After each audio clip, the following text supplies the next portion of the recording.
See if he's hungry today.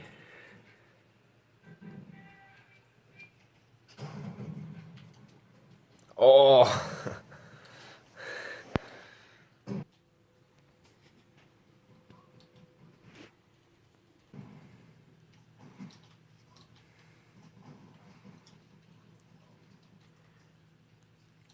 All gone.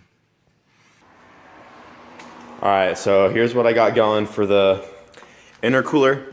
So originally this intercooler had both the inlets on the sides like this, like most standard intercoolers are, but I converted this side right here to a back door. So now the coupler can stick onto the back of it instead of coming off the side like this. And so why I had to do that is because when it was originally like this, I would have had to use like either two 90-degree couplers like this one to make a 180, then to get it back to there, or using just like a 180 piece of intercooler piping, either way.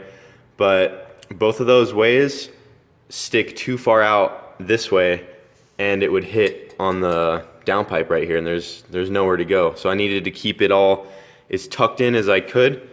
So I just went ahead and converted this to a back door right here. That's all welded up all the way around. So now a 90 can just go on top of that. So now it's all nice and tight right behind the intercooler. And I'll show how I made that real quick.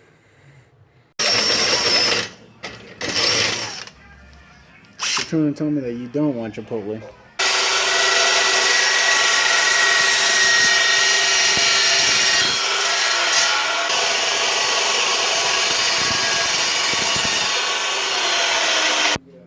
So I just took a hole saw, we went straight all the way through, and then this piece right here was still on like that after we hole sawed it, and then we just cut this off.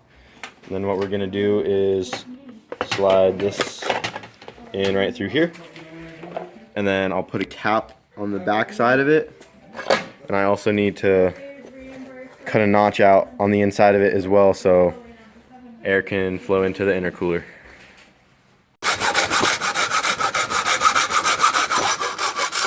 Easy. Alright, so thanks to Hayden, I got this piece all made for my intercooler. This is the only piece we had laying around, and it had a slit in it, so that's why there's a weld going right through there. So how we got this, there's just a end piece tacked on there right now. It's not all the way welded up yet. And this piece will just slide in like that. And then we just got to weld all the way around and weld around here, and it'll be good to go. All right, these are the little tabs I got. I'm gonna use these just to weld right here to this bar. The intercooler will just rest on these guys right here. Just gonna take my angle grinder and grind a little spot off to weld to.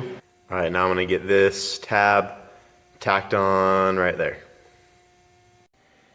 I got both those little tabs just tacked on there right now, just to make sure everything's all lined up. Intercooler's just resting on them right now. But those are looking pretty good, so I'm gonna go ahead and finish welding them all the way up. All right, got the tabs all the way welded up. Now I just gotta drill a couple holes, and then I can bolt the intercooler up.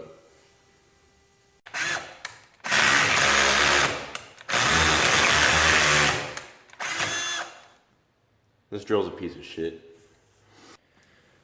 Finally got the intercooler mounted. It's just bolted on right there on the bottom.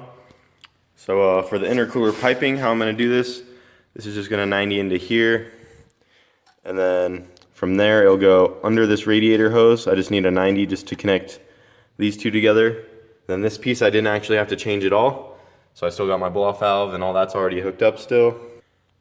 And on this side, I got just a 90 right there, going up into the turbo right there. Don't have any clamps on it yet. I'm also gonna clock the turbo a little more this way to just kind of help get it away from the exhaust right there. It's like almost touching it, but not quite. But yeah, having this back door on the intercooler helped a lot with the room, because now the pipe is, I mean, there's only like a couple inches right here, and before, if I had the outlet still on the other side, it would have been like way over here. I don't know, it would have been much harder. So I'm glad I did that. It came out really good. So here's the wideband I got for Wago. I did not cheap out. I went ahead and just got a AEM for it. This is probably one of the most common widebands you'll find. What you'll get with these kits, these are like 160 bucks online. What you'll get is a gauge, you'll get a sensor and some wiring, and that's pretty much it. And you'll also get a bung. This goes like in the exhaust. I already have one right there. The sensor threads into that. It's pretty much like an O2 sensor, but just a lot more accurate, and you know exactly how rich or lean your motor is going to be. So I'm gonna go ahead and get this kind of installed. I'm probably not gonna like get the gauge mounted yet, but at least get it like in the car, and get it all working, get it reading, just so it's in there. These two wires right here are how the wideband and gauge will get its power. And right now I got my stereo pulled out. I got this adapter like a long time ago from Walmart when I put this radio in, and it fits like different year Civic. So this is like the plug for one year, and then this is the plug for the other year. And since I'm not using this plug right here, I'm just going to cut the positive and ground wire off this and then use those to power the wideband.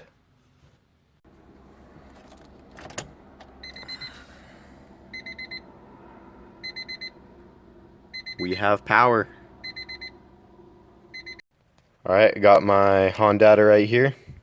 With these ECUs, you can pretty much do anything you want to the motor. I mean, this makes it fully tunable. You can change all the fuel maps, you can set up launch controls, you can do a lot of cool things with these. So yeah, I'm gonna get this guy in.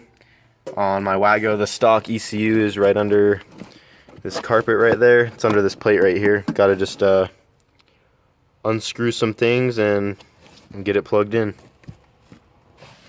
Alright, I got my old ECU right here. On the hondata, this is just a conversion harness to convert the hondata from OBD1 to OBD0.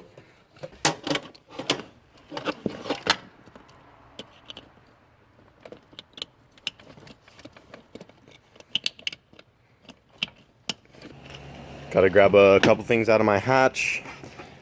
Gonna get my laptop. This has S Manager on there. That's the program that runs the hondata.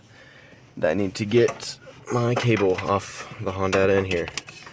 This is so I can hook it to the laptop. This is just a USB cable. These are actually just printer cables. That's what the hondatas use. Alright, I got the hondata all plugged in. I got S Manager running on my laptop. I'm gonna go ahead and flip the key to on. Just went from offline to online right there. ECU's connected. So now I'm gonna go to new calibration. Do not save the old calibration. Alright, so now these are all the stock base maps that this program comes with. Alright, I'm gonna try this one right here, D16 stock P28, and see what this one does right here. So click on that, go ahead and go to OK, and now I'm gonna upload that to the hondata. Uploading.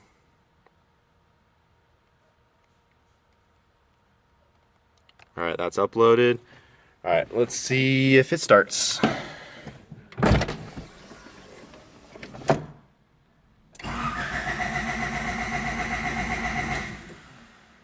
Nope, it did not like that one.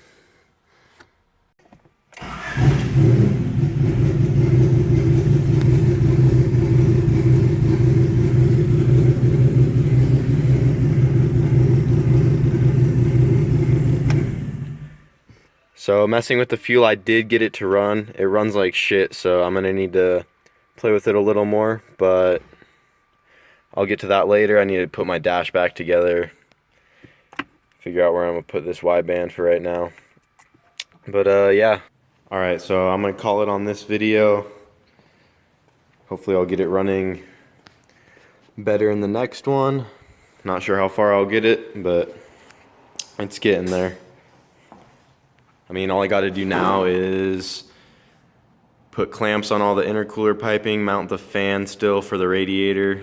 Still got to pull a couple AC lines out and make a wastegate dump, and then from there just get a tune on it. So yeah.